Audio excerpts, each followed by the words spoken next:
Sukanya crazy talks. మీకు కనుక నా వీడియోస్ నచ్చినట్లయితే వీడియోస్కి లైక్ చేయండి, షేర్ చేయండి, కామెంట్ చేయండి, అలాగే ఛానల్ని సబ్స్క్రైబ్ చేసుకోండి. ముందుగా ఈరోజు శ్రీరామనవమి కాబట్టి అందరికీ శ్రీరామనవమి శుభాకాంక్షలు. ఇది వచ్చేసి శ్రీరామనవమి రోజు వ్లాగ్ అనమాట. సింపుల్గా ఉంటుంది. సో ఫస్ట్ అయితే ఇంటికి మామిడి తోరణాలు అయితే కట్టేసుకున్నాము. అలాగే ఇంటి ముందు చక్కగా మంచిగా ముగ్గు అయితే వేసామన్నమాట.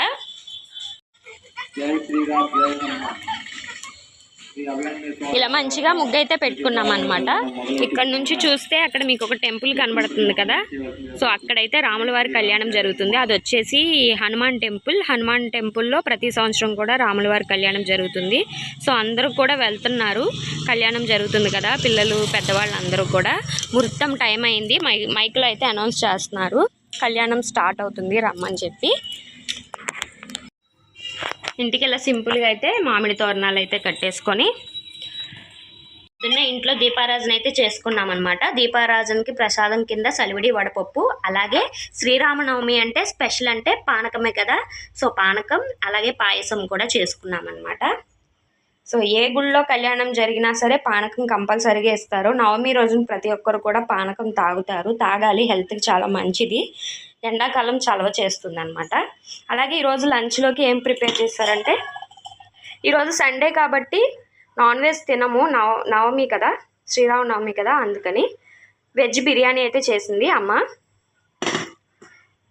అలాగే పన్నీర్ కర్రీ,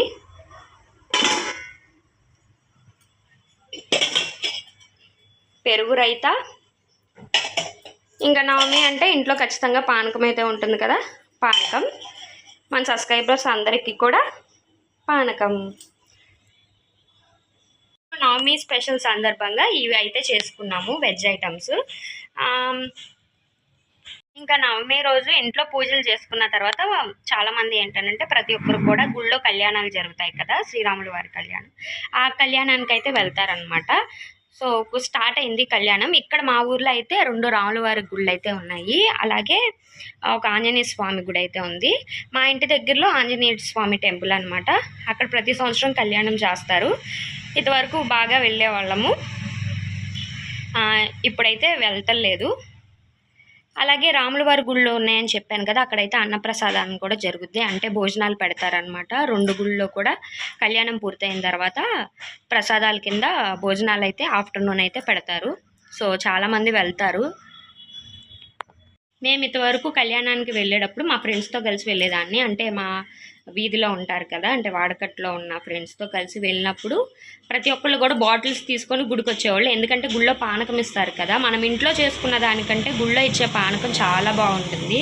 సో వెళ్ళి ఏం చేసేవాళ్ళు అంటే బాటిల్స్లో పట్టుకొని తెచ్చుకొని ఫ్రిడ్జ్లో పెట్టుకొని ఆ డే అంతా తాగేవాళ్ళు. ఇంకా శ్రీరామనవమి అంటే అదొక పెద్ద మెమరీ అనమాట. ఇప్పుడు ఈరోజు శ్రీరామనవమి అయిపోయిన తర్వాత ఇంకా మా ఊర్లో బాగా చేసే పండుగ ఏంటంటే హనుమాన్ జయంతి. హనుమాన్ టెంపుల్ అని ఉంది కదా, ఆంజనేయ స్వామి టెంపుల్ ఉందని చెప్పాను కదా, అక్కడ హనుమాన్ జయంతి అయితే బాగా చేస్తారు. ఆ టైం అప్పుడు ఏంటంటే తెరపైన మూవీస్ వేస్తారు కదా, ఇంతవరకు పాతకాలంలో వేసినట్టు అలా 5 days కంటిన్యూస్గా నైట్ టైము 8 o'clock స్టార్ట్ చేస్తారనమాట. ఏదో ఒక మూవీ, ఓల్డ్ మూవీస్ రామారావు గారి కానీ ఇంకా ఎవరైనా యాక్టర్స్ కానీ వేసేవాళ్ళు అనమాట. మేము వెళ్ళేవాళ్ళము. ఒక 1 hour లేదంటే ½ hour అలా కూర్చొని వచ్చేవాళ్ళము. అట్లా తెర మీద మూవీస్ వేస్తారు, చాలా బాగుంటుంది. అలాగే హనుమాన్ జయంతి రోజున హనుమాన్కి పూజ చేసి ఆ దేవుణ్ణి ఊరంతా కూడా ఊరేగిస్తారనమాట. అలా ఊరేగింపు జరిగిన తర్వాత ఒకరోజు అన్న సమారాధన అయితే చేస్తారు. సో ఇట్లా ఇప్పుడు శ్రీరామనవమి అయిపోయిన తర్వాత నెక్స్ట్ హనుమాన్ జయంతి అనేది మంచిగా చేస్తారు. మా ఇంట్లో శ్రీరామనవమి అయితే ఇట్లా సింపుల్గా చేసుకున్నాము. ఎవరింట్లో అయినా అంతే కదా, ఇలా చేసుకొని బయట కళ్యాణానికి టెంపుల్స్కి అయితే వెళ్తారు కదా, సో మేము కూడా అంతే. ఐ హోప్ మీ అందరికీ వీడియో నచ్చింది అనుకుంటున్నాను. వీడియో నచ్చితే వీడియోకి లైక్ చేయండి, అలాగే ఛానల్ని సబ్స్క్రైబ్ చేసుకొని కింద కామెంట్ సెక్షన్లో కామెంట్ చేయండి. నెక్స్ట్ వీడియోలో కలుద్దాం. See you, bye.